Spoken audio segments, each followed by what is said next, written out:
Bernard, and welcome to another episode of the Angry Blerd podcast, where I'll be talking about everything nerdy that has caught my eye this week. And so one of the things that I will be discussing is something that I brought up last month, and that was the auction that Hasbro had for everything Power Rangers, since they decided, hey, let's just kill the franchise. So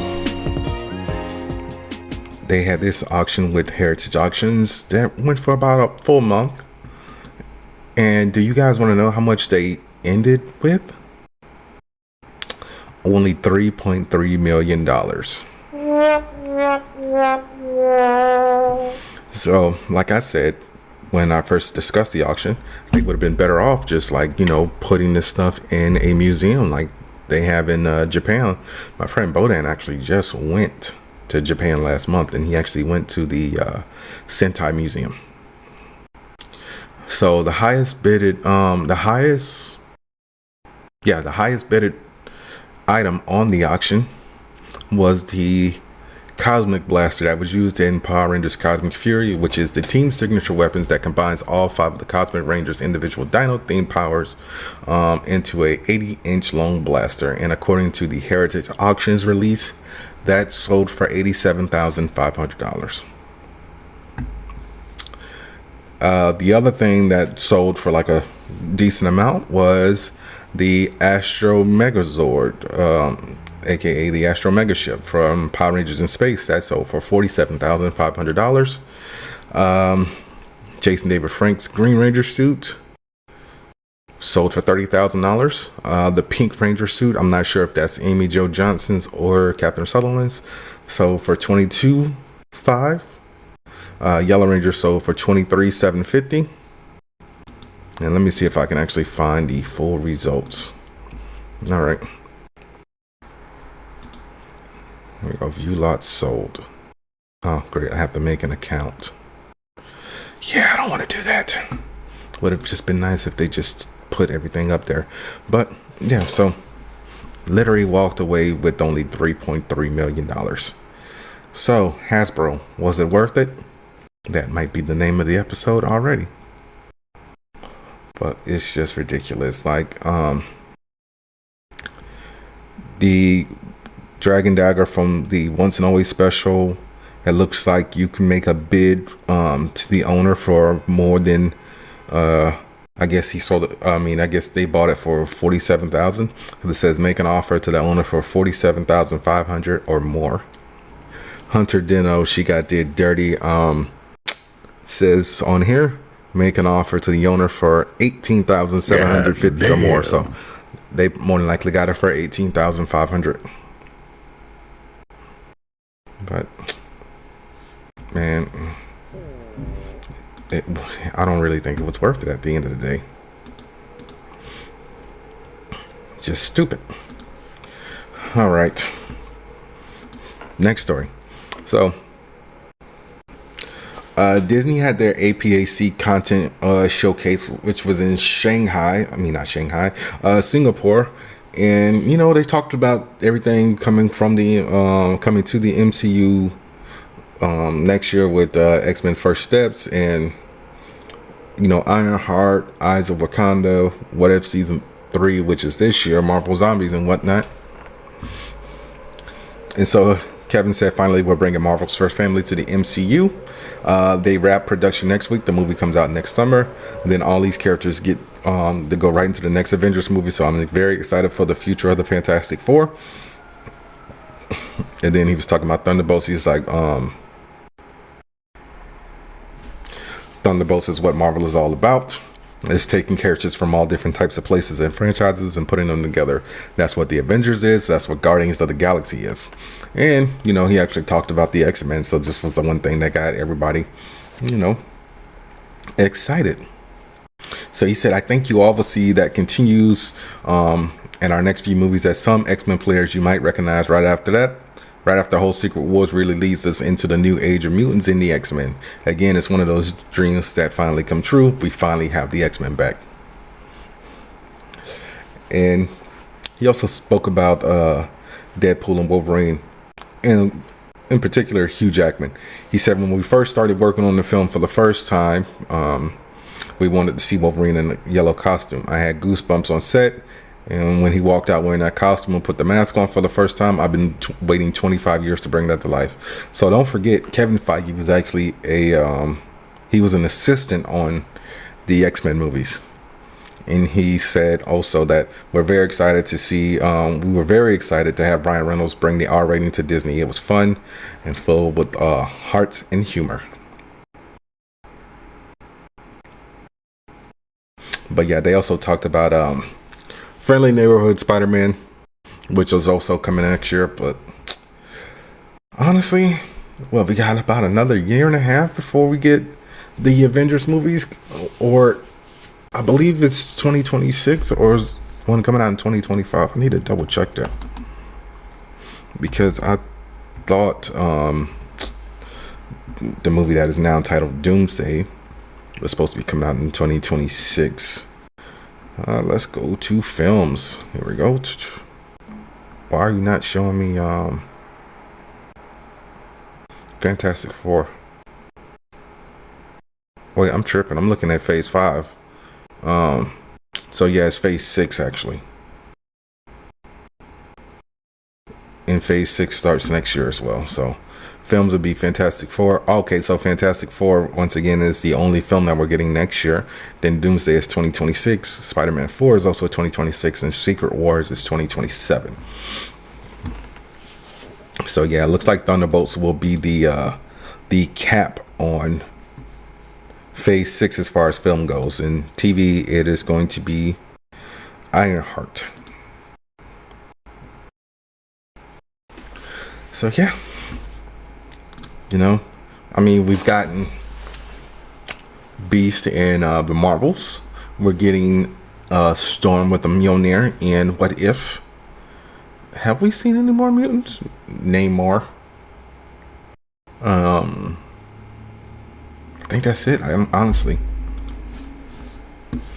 All right, what is my next story? My next story is simply James Gunn. You know, while we're talking about, Marvel, let's jump over to the competition. So James Gunn was talking about, everything with the DCU and his plans for it. He was doing an interview with Collider to promote Creature Commandos with Dean Leroy, who is the executive producer and showrunner. And he was talking about basically the script for Batman the Brave and the Bold. So he said, there's no set timeline for anything. The one thing I've tried to make clear to people from the beginning, and the way that I hope we're different, is that everything in the DCU is going to be based on the writers. Until we have a screenplay that I'm totally happy with, that movie is not going to get made, no matter what it is. So we have just been really fortunate with some screenplays. Like, Supergirl came in, and while Anna Naguar did such an amazing job, the Lanterns pilot came in, and now the whole Lantern series came in. It's like, wow, that's wonderful. Wonderful work. And there are a couple things that people don't know about. A couple movies and TV shows that are greenlit or near greenlit, but it's going to be based always on the story, because at the end of the day, if we're happy with the story we're telling, that's what matters most. And once the Brave and the Bold gets to that point, then we'll make the movie. So that makes a lot of sense, because if you try to, you can announce things that you want to develop, as opposed to setting a timeline. So he's kind of going the opposite of what Marvel was doing and what the DCEU was doing with the Snyderverse, because you introduced the Justice League in an email attachment that sets up expectations for things to come.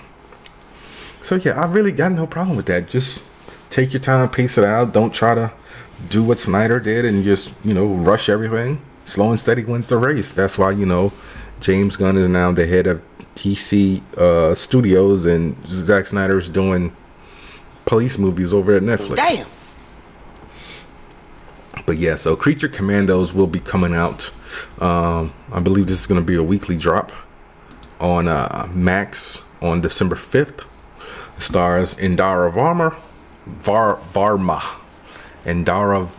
Frank Grillo, Zoe Chow, David Harbour, Sean Gunn, Alec Tudyk, Anya Clarota, Maria Bakalova, Viola Davis, Steve Agee, and Benjamin Byron Davis. So I'll just need Peacemaker to hurry up and get here as well. So as I'm talking about universes connecting or not, and whatnot. So I don't know how many of you have watched the Winnie the Pooh Blood and Honey movie.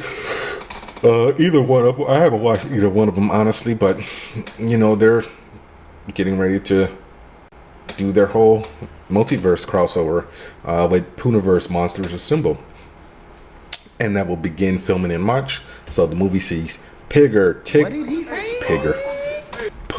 Tigger, Pinocchio, Bambi, the Mad Hatter, Peter Pan, and Tinkerbell all team up to kill their remaining survivors. And this is coming out in theaters next year. So maybe around October, I kind of need to check out this stuff because I know they're going to be bad movies, but I want to see how they're structured. You know, it's kind of like how people like going to see Terrifier. I mean, I'm pretty sure nobody goes to see Terrifier for the plot. They just go for the gore. And that's usually how a majority of horror movies are. Like, you got your very few art house horror movies like The Conjuring and whatnot, but like Halloween, like all your slasher flicks for the most part, they're just, you know, you're just there to see people get killed. But yeah, I definitely gotta figure out what movies are all connected to this universe, so then I can, you know, obviously I mean, now that I think about it, I think the only two movies that have come out have been Winnie the Pooh Blood and Honey 1 and 2. I'm double checking real quick. Winnie the Pooh Blood and Honey. All right, the Twisted Childhood universe. So yeah, those are the first two movies to come out. Oh, Peter Pan. Okay, all the other ones are coming out as well next year. So Peter Pan's Neverland Nightmare, Bambi the Reckoning, and Pinocchio Unstrung, as well as Pooniverse Monsters Assemble, will be released next year. So Peter Pan and Bambi are in post-production at the moment. Pinocchio is filming, and like I said, Pooniverse will be released in sometime next year, but we'll begin filming in March. Yeah, I gotta watch these Blood and Honey movies. All right, so let's talk about video games real quick. Marvel Rivals, I told you guys about before. You know, the free-to-play Fortnite clone, I guess you want to call it. I don't like to call it that. But they announced that Moon Knight has joined the roster, and Hawkeye has also joined the roster. So this game will be dropping December 6th. All characters will be free on the day of release. And let's go over the characters once more. All right.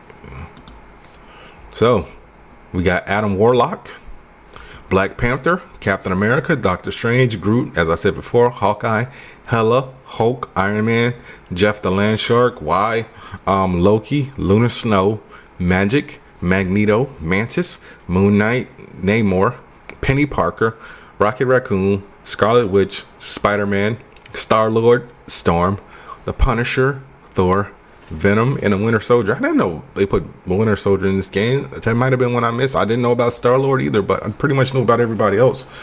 So yeah, December 6th. You can wish list it on, you know, wherever you get your video games. So Steam, Epic Store, PlayStation 5, PlayStation Store, and the Xbox Store. So yeah, I will be playing. If you want to play with me, my gamer tag is Scarlet Spider 86. So SCARLET SPYDER 86. All right. So we actually got a update on Scream 7, and that is the casting of Cindy's daughter. Isabel May will be joining Neve Campbell to be playing her daughter.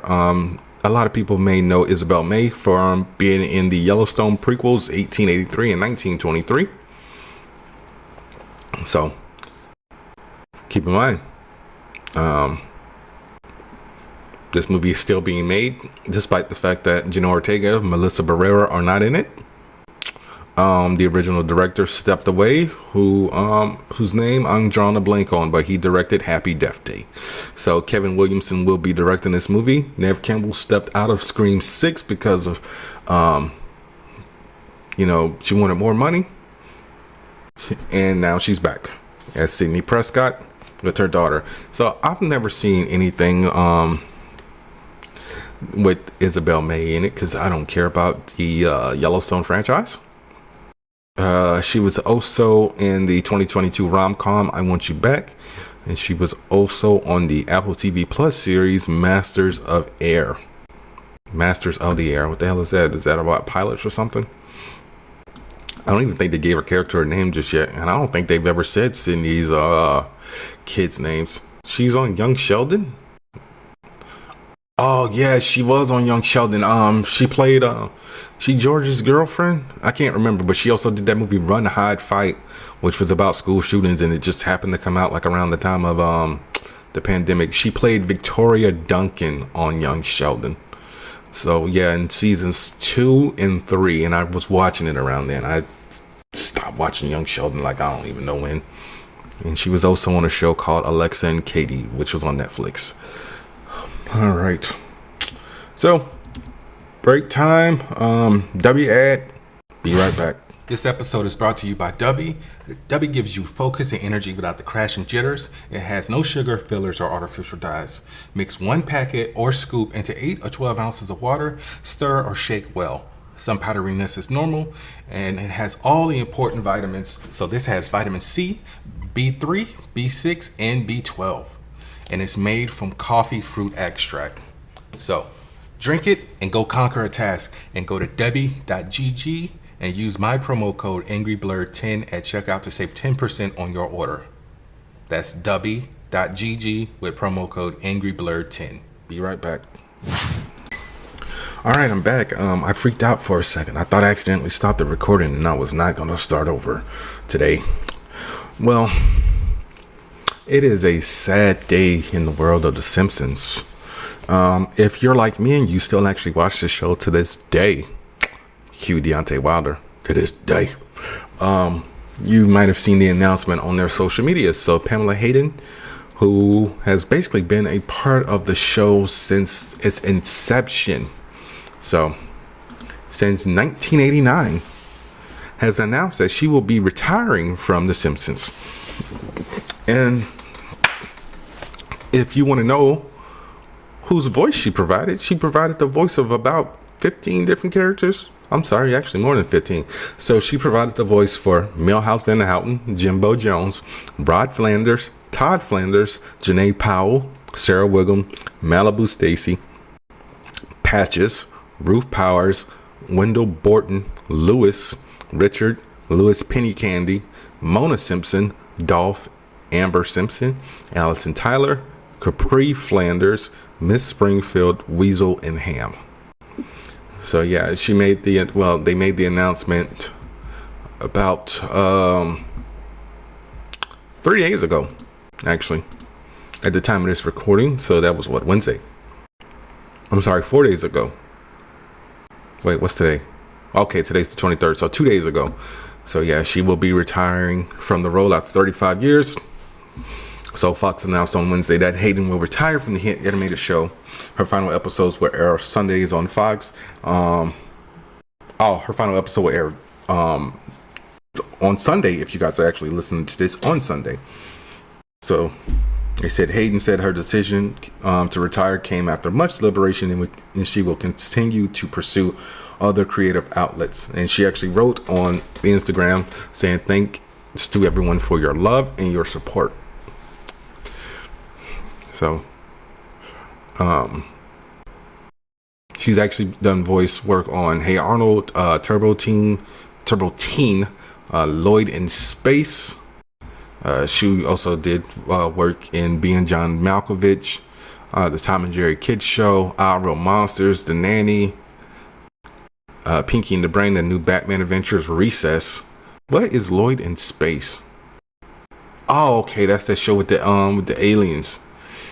Okay, Party Wagon. So yeah,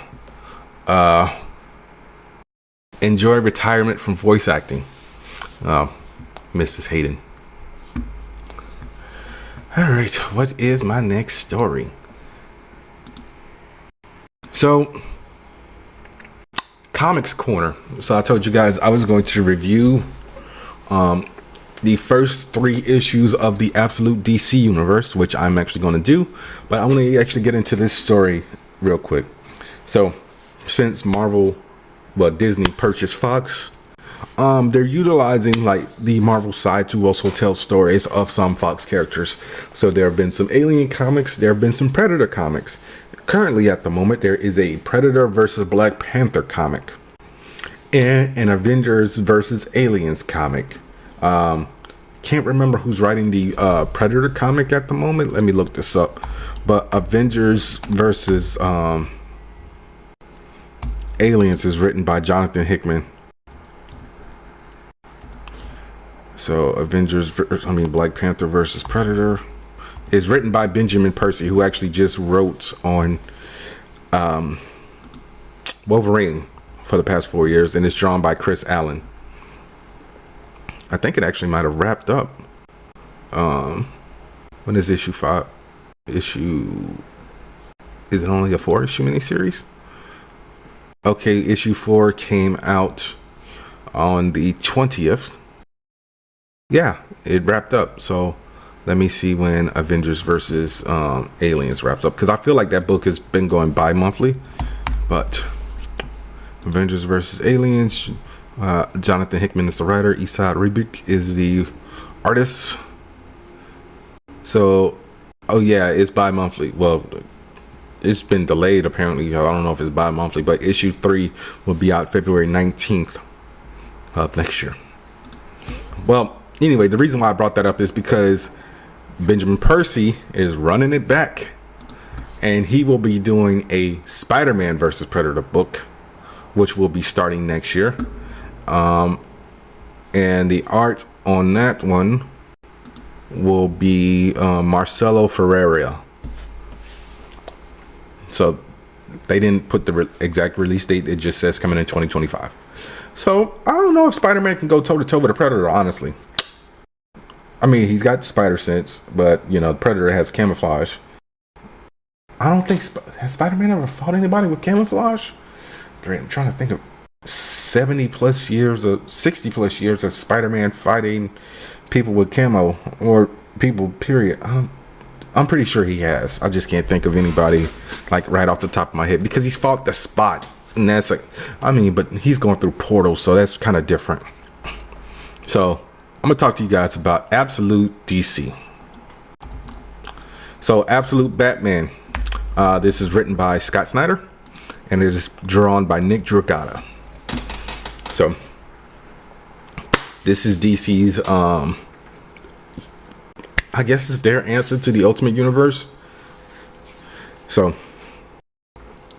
this book stars Bruce Wayne, obviously, as Batman, but here's the difference. Bruce doesn't come from money. All right, Bruce's father, I think he was a school teacher, and they haven't said what Martha's job is, because Martha is still alive, and Bruce actually had a scholarship to Gotham University. He had a football scholarship, and due to his father being murdered, he felt like he could make a difference. So this guy decided to give up his football scholarship. He faked an injury, and now he's a vigilante. And Alfred is a secret agent. I don't know if he's with MI6, CIA, FBI. I don't know. They haven't touched on that yet in issue 1. But Bruce is a city engineer, and everybody was complaining about the bat signal on his chest, and Scott Snyder was just trolling everybody. He was like, "Look, you keep on messing around, I'm gonna have Nick make it bigger."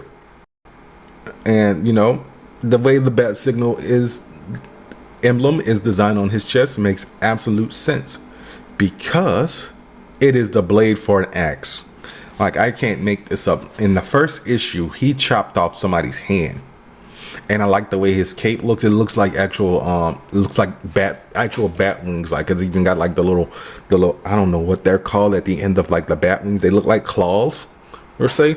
So he uses that to glide. He actually the ears on his cowl, they actually come out in their knives. So like I am loving this book right now. Like we got like a 6'8", like big beefy Batman who legit looks like he could be like a linebacker.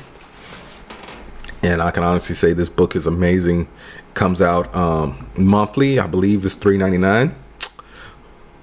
So yeah, if you guys are like near a comic book store, I highly suggest you pick it up.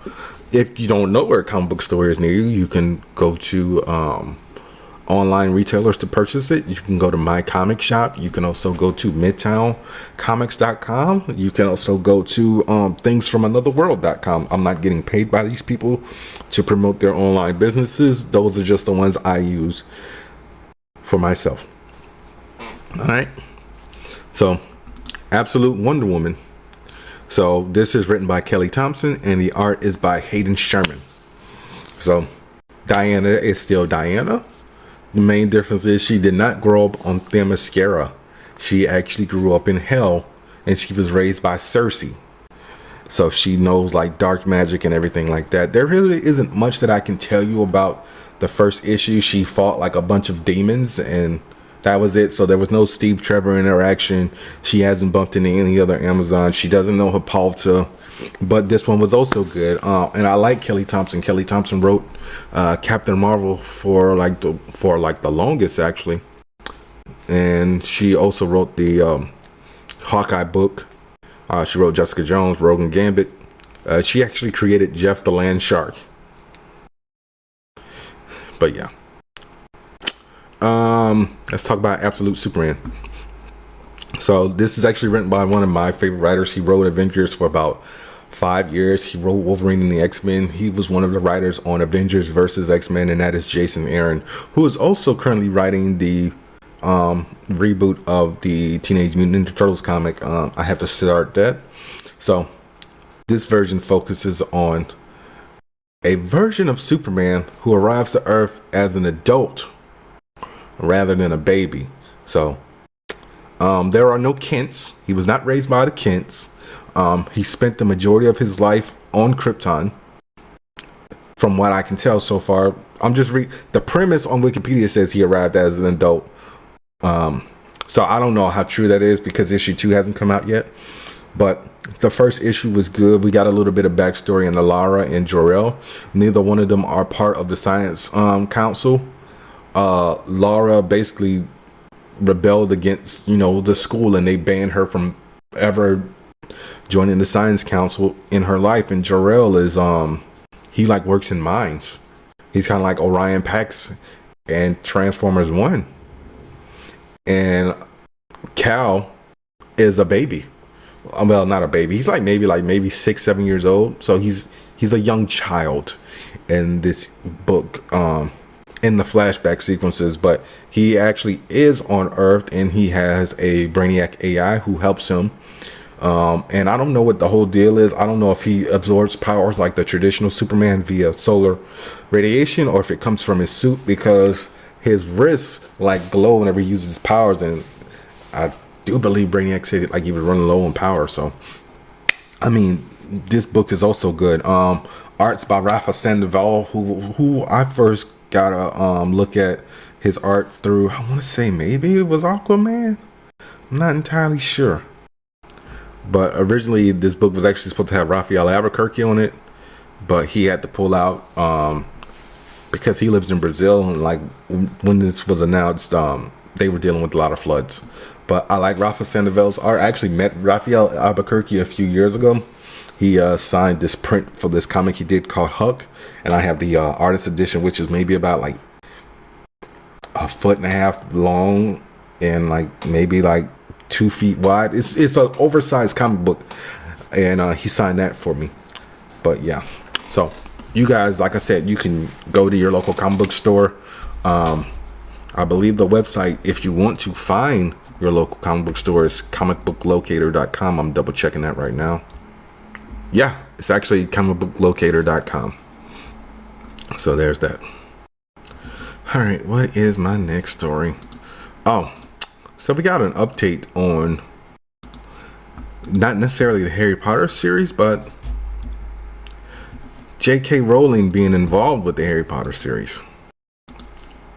So it appears that she will be an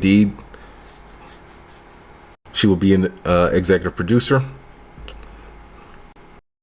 So HBO put out a press release, I guess, to try to do damage control before they actually announced that she was going to be a part of it. They said J.K. Rowling has a right to express her personal views while we remain focused on the development of the new series, which will only benefit from her involvement. And yeah, she can say whatever she wants to say, and people can boycott. But from the way they're trying to make it seem I'm here to tell you right now. We don't care. Let me tell you. We don't care. Ain't nobody really care because people are still like watching the movies. People are still buying the merchandise.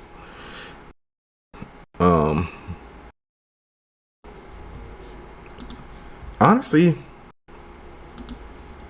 I don't know how I feel about it because, yeah, as a person, you know, you actually have the right to speak your mind. But you know, at the end of the day, it is what it is. But yeah, the full statement said, we are proud to once again see her tell the story of Harry Potter, the heartwarming book that speak of power and friendship, resolve and acceptance.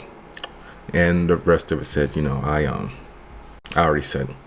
So, I mean, if you want to watch the show, you can watch it. If not, you don't have to. I mean, nobody's putting a gun to your head to say, watch this.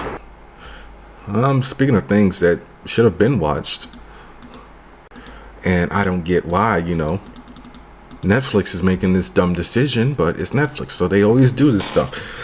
Scott Pilgrim Takes Off will not be getting a second season. I saw that, and that really hurt me. It was like one of the reasons I even kept Netflix for as long as I did. So, oh wait, I didn't have Netflix when this show came out. I still have the 7 seasons for that. What am I talking about? I'm tripping. All right, my bad. So, Brian Lee O'Malley posted the news. He is the creator, so he wrote it and drew it on his Twitter account. He said it's been 1 year since Scott Pilgrim Takes Off came out. It was an honor to work with all the cast and staff all around the world. It's like conducting a symphony orchestra every day. From the moment Ben David Grubinski sparked the idea, the project felt like a one-of-a-kind miracle. So he also continued, he said, anyway, we were recently informed that the show will not return. As you know, we only intended 1 season and called in a lot of favors to make it happen. So making more would have been nearly impossible. Still, I know some of you have been holding out hope. Sorry to all of the Matthew fans and Gideon fans. I know you will suffer the most. So honestly, I did not know that this was only supposed to be a 1 season show. I honestly cannot remember how it ended because it's been a year, and who knows how much stuff I've consumed in those 365 days. But you know, I don't think he had his hopes up, but it would have been nice for us to know that this was 1 season. They should have literally built it as a limited series. But hey, I mean, what can you do, right? Next story, we actually got some news on the Masters of the Universe live action series. So according to the Wrap, Idris Elba is currently in talks to join the upcoming He-Man movie to take on the role of Duncan, aka Man-at-Arms. You know, in the general canon of He-Man lore, you know, Master in Arms is Adam's closest friend and advisor, and he's one of the first people to find out that Adam was He-Man, and eventually takes on the role of the chief inventor. And he is also Teela's father. So, you know, cool. I got no problem with that. I mean, Idris Elba being Master at Arms. Yeah, let him do some more comic book stuff. Because, you know, him doing movies based off of novels didn't really work out. See The Dark Tower. All right. So, I told you guys I was going to watch it and I was going to review it. So, let's go ahead and get to it. Spoiler alerts for Red One. All right. I feel like I'm the only one who saw this movie. I think it only made $10 worldwide. So Red One is directed by Jake Kasdan, who directed Jumanji, Welcome to the Jungle, and what was the other Jumanji movie called? What was the other? The Next Level. Yeah, written by Chris Morgan, with a story by Hiram Garcia, who is basically The Rock's former brother-in-law and one of his best friends. Stars The Rock, Chris Evans, Lucy Liu, J.K. Simmons, Kierna Shipka, who I did not expect to be in this movie, Bonnie Hunt, Christopher Hivju, Nick Kroll, and that might be it. So, basically, the plot of the story is Santa gets kidnapped, and The Rock's character, whose name is Callum Drift, who is the head of the North Pole Security, who is also his right-hand man, has to find him before Christmas. He literally gets kidnapped like Christmas Eve. And they go to not J.K. Simmons. They go to Chris Evans, who plays Jack O'Malley, who is a hacker and bounty hunter, who is responsible for Santa's said kidnapping. So Mora, which is the Mythological Oversight Restoration Authority, informs him of what he did, and they're like, nah, you have to work with Callum, who is the commander of ELF, which is the Enforcement, Logistics, and Fortification for the North Pole. And, you know, this movie was actually pretty good. Like, I missed a few minutes of the beginning, which was like a flashback of Chris Evans' character as a child. But I saw like where, you know, he got the information for where the North Pole was and how he stole a lollipop from a child, and Santa and Callum at the mall doing the Santa thing, and, you know, The Rock just being The Rock, just the grumpy man who just hates the people of, you know, modern society because they're all ravaging over things at the mall. It's like Christmas time. So Santa gets kidnapped, and Jack and Callum have to work together to find him. So Callum actually reveals that the people who hired him, he put a backdoor tracker in to find him, and that leads them to Nick Kroll, who plays Ted, who's basically the middleman between Jack and Kenner Shipcrest's character, who is Gria, who is actually a part of Icelandic folklore. You know, I like watching movies like this because I always find out about these things. Like years ago, I found out about Krampus. So Gria is apparently a monstrous entity who lives in the wilderness of Iceland. So the name Gria appears in a list of heti for troll women in the Prose Edda, composed the 13th century Icelandic Skald Snorri Sturluson. However, a list of Gria in one manuscript for the Prose Edda from the early 14th century gives the various terms for foxes, suggesting an association with an Arctic fox. So, Gria sends some snowmen after them, and then they're like, well, so we got to go to Santa's brother because these two had a relationship once upon a time, and obviously Santa's brother is Krampus. So they sneak in through supply closets and toy stores, because those are all portals to get to the mythological world. And when they get to Krampus's castle, Jack steals a gold coin, which is left as tribute to Krampus, which gets them caught. And the only way they can get out of it is by playing a game of Krampusschlag, which is basically the slap thing that everyone's into now, slap fighting. So Callum actually has this apparatus which allows him to enhance his strength or turn a toy into something real, as you saw in the trailer with the car, and him and Jack asking if there's a Wonder Woman action figure, but that's not how it works. Jack actually steals that from one of the Krampus's goons, slips it back on Callum's hand. He slaps the shit out of Krampus.